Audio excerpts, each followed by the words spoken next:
Hi everyone and welcome to Homerino Collectibles, where today we're going to be taking a look at the Star Wars The Black Series 6-inch Captain Phasma. Before we get to the figure itself, I just want to mention I got this from the arcade toy shop in Dudley. So go ahead and check them out on the website and the link below. Now, it's not 100% yet, the website. It is just like recently being renovated, just like the store has been renovated. But you can at least check out the details. So if you are local to Dudley in the West Midlands, go ahead and take a quick look. And also, before we get to the review, I have this coming very soon. This will be the next video on the channel. This is the Starkiller base version of the Star Wars Black Series 6-inch Kylo Ren. So this is an exclusive figure that is, as far as I can tell, not out yet, apart from Kapow Toys and maybe one or two other outlets in the UK selling it right now.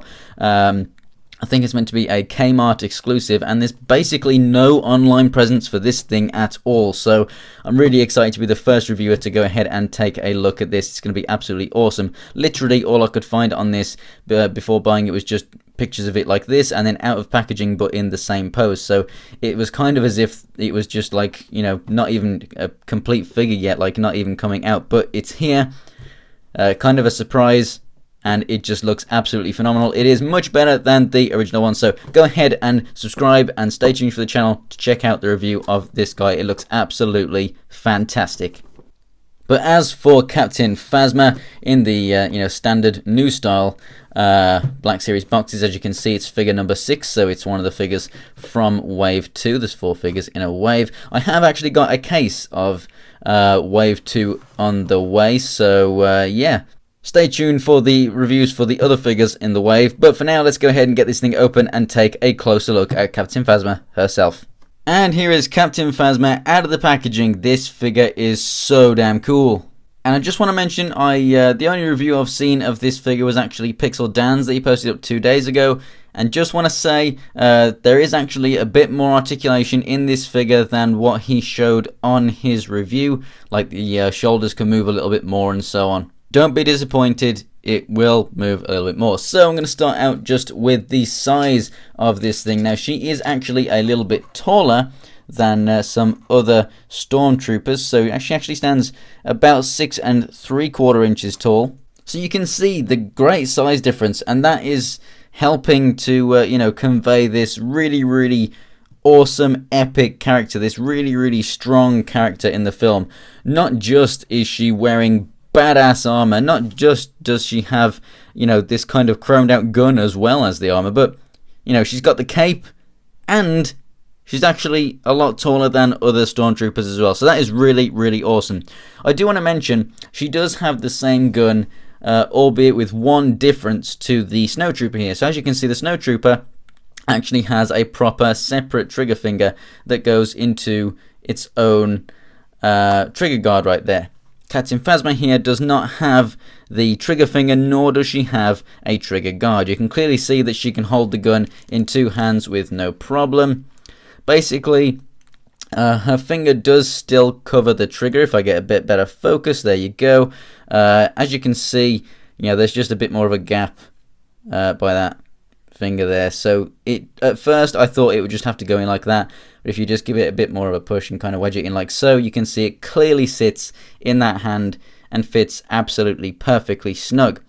So she will actually cover the trigger. She just doesn't have a separate trigger finger that goes through a trigger guard. I think that would have still looked cool, but if her gun in the actual film, if that is an actual difference, then fair enough. They got that little bit of accuracy in there, and that's really cool.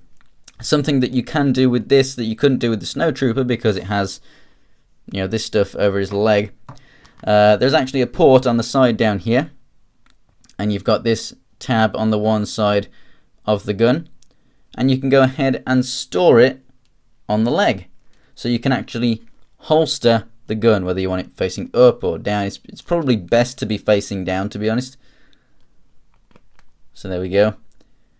And she can actually holster her gun, which I think looks really cool. I think it's really awesome that you can holster the weapons on them in that way. Some kind of maybe magnetic, or maybe it is just a clip or something, but that looks really awesome. So, as for another accessory, I guess, you could remove it if you were to pop the helmet off, I guess, is the cape. Now, it is pliable. It is a rubbery plastic, but it's not super soft or anything, and it certainly isn't cloth. And the reason that they wouldn't have gone with cloth is just the amount of detail that they've sculpted into this thing. And also it's got these separate pieces. We've got the lined patches right here. You've got a separate little bit coming down, which I guess maybe would tie to this piece here or something. Maybe for storage or for actually, completely covering her and stuff. So obviously, apart from minor differences with the rest of the armor, like for example the lower legs are a little bit different and whatnot, and she does stand a little bit taller than other stormtroopers, the helmet is the big major difference. And I absolutely love the character design. You got these lines that run all the way to the back. It definitely has a kind of Kylo design to it, like the flow as well.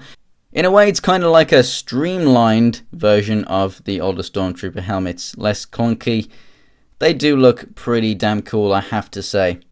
And if you want a comparison with a regular Stormtrooper, as in the First Order Stormtrooper, I will be getting one when my case of Wave 2 arrives. Now, one thing you have to note is the red line of paint that runs down the edge. As you can see, it can be a bit sloppy, and, well, there's no getting away from that. They're all like that. They're all look to be hand painted, and they can be a little bit on the sloppy side. But as for the silver here, you can't really expect a super chromed out figure like this. That would probably cost twice as much. However, this super metallic silver paint looks absolutely epic, and I think, with the amount that's shining and everything, I think it works so well. It really stands out, and it does convey a, just kind of pure metallic kind of armor look. It really does look awesome. So as for articulation then, the head moves left and right. It looks up a little bit, not much. It looks more down, and you do get a bit of side-to-side movement on there as well. The cape, obviously, you can just move around left and right wherever you want it. Now, these arms, they do not get hindered by this cloak here. Like was stated by Pixel Dan, and also he said that the arms only move that much. Well, all you have to do is just give it a little nudge. The armor piece on the shoulder, that actually goes inside, and then you can move it all the way out to there. So there's actually all that, and once you've done it a couple of times, it will loosen up, and you can actually get it much more. As you can see, it's not scratching the paint in any way, shape, or form. So yeah. So even with all that armor there and everything, just like the Snowtrooper as well, you can get more articulation. It's not like these guys right here where that really did kind of hinder it, so they had to bring it out. It really does work very well. As for the rest of the arm here, obviously it moves all the way around. And then you have your hinge and your swivel at the elbow. We have the rotation at the wrist as well as the in and out right there. And then as for the diaphragm joint, it goes side to side really well. That's really awesome. And then obviously it can move left and right too. It goes back a good way. However, unfortunately, the crunch forward, which is really the one piece of articulation there that you want, it's not all that great. But going back is very good indeed. Then down here at the legs, they don't move much unless you get them underneath that pad right there, in which case, because that is a little bit flexible on the belt, and the belt does rotate, so you could kind of spin it out the way if you want to. Then it can move most of the way forward. That's as far out to the side that these legs go, so they don't, they're not absolutely fantastic, but that is still a pretty wide stance. We can rotate here at the thigh too. We have double jointed knees, and then the feet, they go up a little bit. They go down all the way, and we have an awesome ankle pivot. So overall, I absolutely adore this figure. This character is just awesome, and the figure really does reflect that. It literally reflects awesome. It's so shiny. I mean, how can a chromed out Stormtrooper with a gold gun and a cape not be cool?